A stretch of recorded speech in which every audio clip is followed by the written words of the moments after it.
आज की इस वीडियो में मैं आपको बताने वाला हूं कि किस तरह से आप रिसर्च पेपर बना सकते हैं। आप किस तरह से रिसर्च में कितने पार्ट्स होते हैं, कौन कौन से पार्ट्स पर एक रिसर्च पेपर बेस करता है और किस कि मैं आपको यहाँ पर प्रैक्टिकल आपको एक रिसर्च पेपर जो मैंने रिसेंटली लिखा था वो रिसर्च मैं आपको लिखी हुई दिखाऊंगा कि किस तरह से पहले हम लिखते हैं एग्जेक्टिव समरी, देन इसके बाद आपने इंट्रोड्यूस करवाना होता है कि आप इंट्रोडक्शन के बाद बारी आती है उसे हम कहते हैं थीसिस स्टेटमेंट, देन बारी आती है बॉडी पैराग्राफ की। तो बॉडी पैराग्राफ में आपने कंक्लूजन इसमें ऐड कर देना होता है। कंक्लूजन अब मैं आपको दिखाता हूं कि प्रैक्टिकल जो मैंने इस पे रिसर्च की हुई है, प्रैक्टिकल रिसर्च पेपर जो मैंने लिखा हुआ है वो क्या है।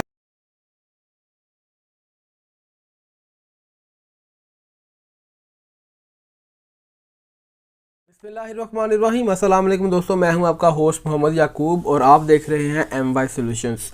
दोस्तों आज की इस वीडियो में मैं आपको बताने वाला हूं कि किस तरह से आप रिसर्च पेपर बना सकते हैं, आप किस तरह से रिसर्च पेपर लिख सकते हैं। रिसर्च पेपर बहुत इंपॉर्टेंट टॉपिक होता है, बहुत इंपॉर्टेंट टूल है अगर आपने रिसर्च करनी है।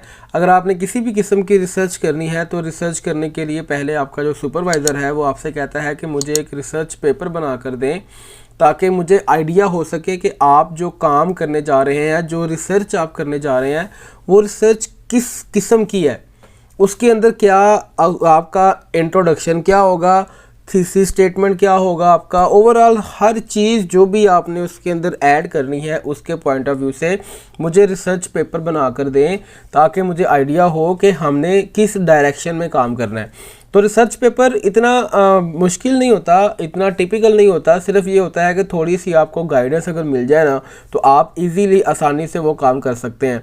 बहुत से लोग इसको आउटसोर्स भी कर देते हैं, कुछ लोगों से करवाते हैं रिसर्च पेपर।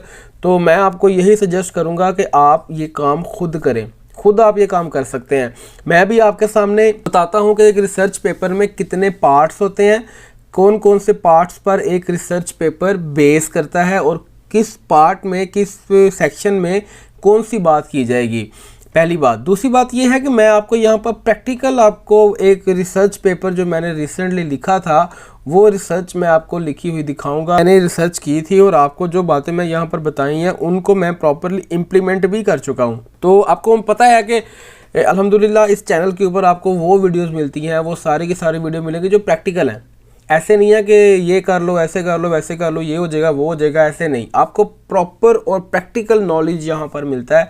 तो काइंडली अगर आपने अभी तक हमारे चैनल को सब्सक्राइब नहीं किया तो काइंडली इसको सब्सक्राइब कर लीजिए और बेल आइकॉन पे क्लिक कर लीजिए ताकि हर आने वाली वीडियो का नोटिफिकेशन आपको मिलता रहे। तो चलिए अब मूव करते हैं अपने उस टॉपिक की तरफ कि हमने बात करनी क्या है। टॉपिक है हमारा आज रिसर्च पेपर। मैं थोड़ा सा इसको जूम करता हूँ ताकि आपको ये ईजिली नज़र आ जाए। रिसर्च पेपर होता क्या है और इसमें कौन कौन से पार्ट्स होते हैं, होता क्या है, ये मैं पहले आपको बता चुका हूँ। अब मैं इसके पार्ट्स को डिस्कस करने जा रहा हूँ। सबसे पहले हम लिखते हैं एग्जेक्टिव समरी। एग्जेक्टिव समरी कह लें या इसको हम एब्स्ट्रैक्ट भी कह सकते हैं। ये हमारे थीसिस का एब्स्ट्रैक्ट है। एब्स्ट्रैक्ट क्या होता है? एब्स्ट्रैक्ट आपके इस रिसर्च पेपर को एक पैराग्राफ के अंदर आपने समराइज कर देना होता है ओवरऑल के पूरे पेपर में आपने क्या डिस्कशन करनी है। एक पैराग्राफ होता है। आप देखें ना, आपके जो टीचर हजरात हैं उन्होंने सिर्फ़ और सिर्फ आपके साथ ही काम नहीं करना, बहुत से लोग उनके साथ और भी होंगे, कुछ उनके अपने पर्सनल काम भी होते हैं। तो उसमें ना हर बंदे के पास टाइम नहीं होता कि वो आपके पूरे डॉक्यूमेंट को पढ़ सके। तो लिहाजा आपने एक पैराग्राफ के अंदर पूरे थीसिस को आपने समराइज़ कर देना होता है ताकि अगर वो चाहें तो सिर्फ उस एक पैराग्राफ को पढ़ के समझ जाएं कि आपका पॉइंट ऑफ व्यू क्या है। तो ये होती है बेसिकली समरी। आपने जो भी रिसर्च पेपर किया है उसकी समरी को ये एक्सप्लेन करता है। देन इसके बाद आपने इंट्रोड्यूस करवाना होता है कि आप जो काम करने जा रहे हैं वो उसका इंट्रोडक्शन क्या है, आप जिस टॉपिक के ऊपर डिस्कशन करने जा रहे हैं, जिसके ऊपर आपने रिसर्च करनी है उसका इंट्रोडक्शन क्या होगा, उसका बेस क्या है। आप थोड़ा सा उनको गाइड करें कि यार ये हमारा टॉपिक है, हमने इसके ऊपर ये काम करना है। मिसाल के तौर पर आप बात करते हैं कि स्मोकिंग पब्लिक एरियाज़ में करनी चाहिए या नहीं। इसके ऊपर आपने रिसर्च करनी है, क्योंकि बड़ा ही आजकल हॉट टॉपिक है कि स्मोकर्स को जो है ना एक अलग एरिया दे दिया जाए ताकि वो वहाँ पर जाकर स्मोकिंग करें और पब्लिक में स्मोकिंग ना करें। तो ये एक बड़ा ज़बरदस्त ना डिबेटेबल इशू है जिसके ऊपर बहुत से लोग तकरीबन हर साल ही रिसर्च करते हैं। तो आपने पहले बताना है कि स्मोकिंग बेसिकली होती क्या है, इसका आगाज़ कहाँ से हुआ, इसमें कौन कौन सी प्रोडक्ट्स, कौन कौन सी एलिमेंट्स इसमें यूज़ होते हैं, वो सारी की सारी आपने इंट्रोडक्शन में आपने चीज़ें ऐड कर देनी है। तो ये डिपेंड करता है, आपने 1 से 2 पेजेस के अंदर आपने अपना इंट्रोडक्शन जो है वो उसको वाइंड अप कर देना होता है। सेकंड जो इंट्रोडक्शन के बाद बारी आती है उसे हम कहते हैं थीसिस स्टेटमेंट। थीसिस स्टेटमेंट कहते हैं कि ये वो स्टेटमेंट होती है जिसके ऊपर पूरा आपका रिसर्च पेपर बेस कर रहा होता है। देखा होगा आपने, कोई भी आप रिसर्च देखते हैं, कोई भी आप थीसिस आप देखते हैं, तो उससे पहले जो उसका टाइटल होता है ना, टाइटल के ऊपर एक बोल्ड करके एक स्टेटमेंट लिखी होती है। उस स्टेटमेंट को हम नाम देते हैं कि ये आपका थीसिस स्टेटमेंट है। तो थीसिस स्टेटमेंट आपने प्रॉपरली यहाँ पर आपने सिर्फ एक स्टेटमेंट, एक लाइन के अंदर आपने बता देना होता है कि आपका जो टॉपिक है वो कैसे किस चीज़ पर बेस करता है। अगर थीसिस स्टेटमेंट आपको नहीं लिखनी आती तो मेरे इसी चैनल के ऊपर एक वीडियो अवेलेबल है, आप उस वीडियो को देखकर भी गाइडेंस ले सकते हैं कि थीसिस स्टेटमेंट किस तरह से लिखी जाती है। बड़ा सिंपल सा टॉपिक है, मैंने 5-6 मेथड वहाँ पर बताए हैं किस तरह से आप थीसिस स्टेटमेंट को लिख सकते हैं। देन बारी आती है बॉडी पैराग्राफ की। तो बॉडी पैराग्राफ में आपने ओवरऑल बता देना होता है कि आपने जो भी काम करना है। बॉडी पैराग्राफ में ना सब सेक्शन बन जाते हैं कि आप पहले उसकी हिस्ट्री बयान करें, फिर आप उसको बयान करें कि पहले क्या था, अब क्या है, देन एंड नाउ, और ये सारी बातें करके इस तरह से फिर आप उसके अंदर अपना प्रॉपरली जो है वो सिस्टम बता सकते हैं कि मैंने जो काम करना है उसका रिसर्च डिज़ाइन क्या होगा, कौन कौन से मेथड आपने यूज़ करने हैं, कौन कौन सा सिस्टम मैंने यूज़ किया, इसका रिसर्च का जो टाइमलाइन है वो क्या होगा, और फाइनली आपने कंक्लूजन इसमें ऐड कर देना होता है। कंक्लूजन के बगैर कोई भी काम जो है ना वो काबिले एक्सेप्टेबल नहीं है, वो एक्सेप्टेबल नहीं होता कंक्लूजन के बगैर काम। तो ये इसके मेन टॉपिक हैं और उसके दरमियान में आपने डिफरेंट रेफरेंसेस यूज़ करने होते हैं। तो एंड पे आपने लिस्ट ऑफ रेफरेंसेस भी प्रोवाइड कर देनी होती है। तो ये 5 से 6 रिसर्च पेपर के मेन टॉपिक्स हैं जिनके ऊपर पूरा आपका रिसर्च पेपर बेस्ड करता है। ठीक है, आपको मैं प्रैक्टिकल किया हुआ दिखाता हूं कि किस तरह से आप रिसर्च पेपर लिख सकते हैं, किस तरह से आप इसको लिखेंगे। तो ये मैंने आपको इसके बेसिक पार्ट बता दिए हैं। उम्मीद करता हूं कि यहाँ तक आपको समझ आ गया होगा।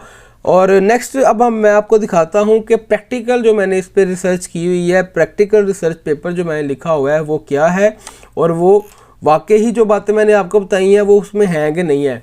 तो देखिए, मैंने ये टॉपिक जिस पे मैंने काम किया था, थोड़ा जूम करता हूँ ताकि आपको इजीली नज़र आ जाए।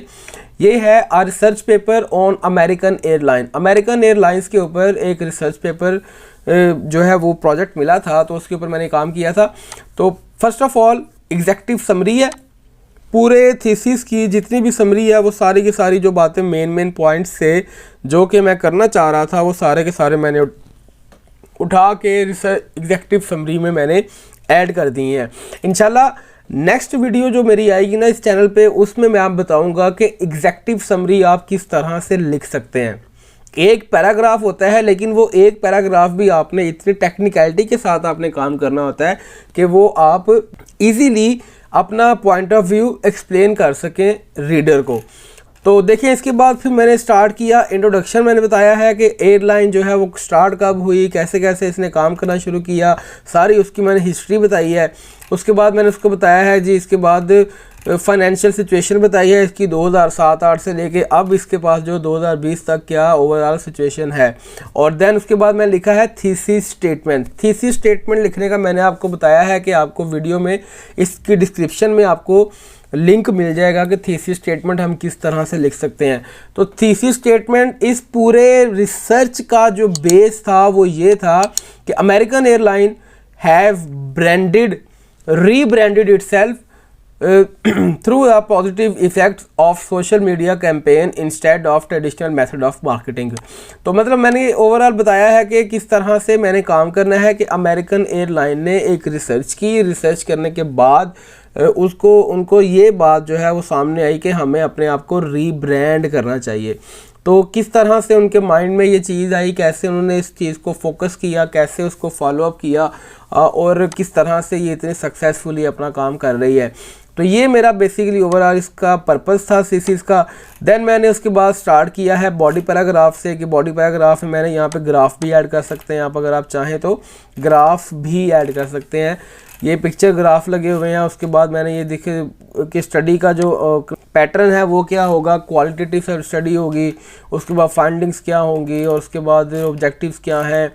ये सारा मैंने आपको जो मैंने बताया ना कि जो भी आपने पूरा एक प्लान है, आउटलाइन है, वो आपने बना के अपने सुपरवाइज़र को बतानी होती है कि हमने बेसिकली ये काम करना है पूरी रिसर्च के अंदर। तो ये डाटा कलेक्शन मेथड भी आपने यहाँ पर बता दिया और फाइनल जो है वो आपका डाटा एनालिसिस और उसके अलावा जो भी इसमें इश्यूज़ वगैरह आपको फेस करने पड़े हैं वो आपने यहाँ पर बता दिए हैं। ये गैंट चार्ट है जिसमें आप बताते हैं कि मेरा जो काम है वो किस तरह से मैं स्टार्ट करूँगा और कितनी देर में मेरा ये जो थीसिस है, ये थीसिस वर्क है, रिसर्च वर्क है, ये किस तरह से वाइंड अप होगा। और फाइनली जो है वो मैंने समरी बयान कर दी है। आप इसको समरी कह लें या कंक्लूजन कह लें, बात एक ही है कि आपने ओवरऑल पूरे उस थीसिस को यहाँ पर समराइज़ कर दिया है और फाइनली आपने एंड पे यहाँ पर जितने भी रेफरेंस आपने यूज़ किए हैं उन सब के रेफरेंसेस आपने दे दिए हैं। वह रेफरेंसेस कैसे देते हैं, किस तरह से देते हैं, कुछ लोग तो इसको ऑनलाइन जाके वहाँ से उठाते हैं और उसके रेफरेंस कॉपी पेस्ट कर लेते हैं। ये काम ठीक नहीं है। अगर आप चाहें तो आप वर्ड का ये रेफरेंस सेक्शन है, इसको यूज़ करके आप यहाँ से भी रेफरेंसेस ऐड कर सकते हैं। तो इसके लिए आपको वो जो है ना स्पेशली किस्म की कोई ज़रूरत नहीं है। इसी वीडियो की डिस्क्रिप्शन में आपको लिंक मिल जाएगा कि किस तरह से आप रेफरेंसेस ऐड कर सकते हैं। तो ये ओवरऑल इसका पूरा स्ट्रक्चर था कि आप किस तरह से एक थीसिस से पहले आप रिसर्च पेपर लिख सकते हैं। तो उम्मीद करता हूं कि ये आपको रिसर्च पेपर लिखने का पैटर्न समझ आ गया होगा।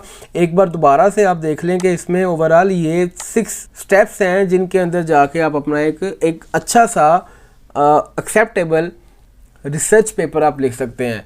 तो उम्मीद करता हूं कि आपको ये वीडियो भी हमेशा की तरह पसंद आएगी। इस वीडियो को लाइक करें, कमेंट सेक्शन में अपनी राय का इजहार करना मत भूलिएगा।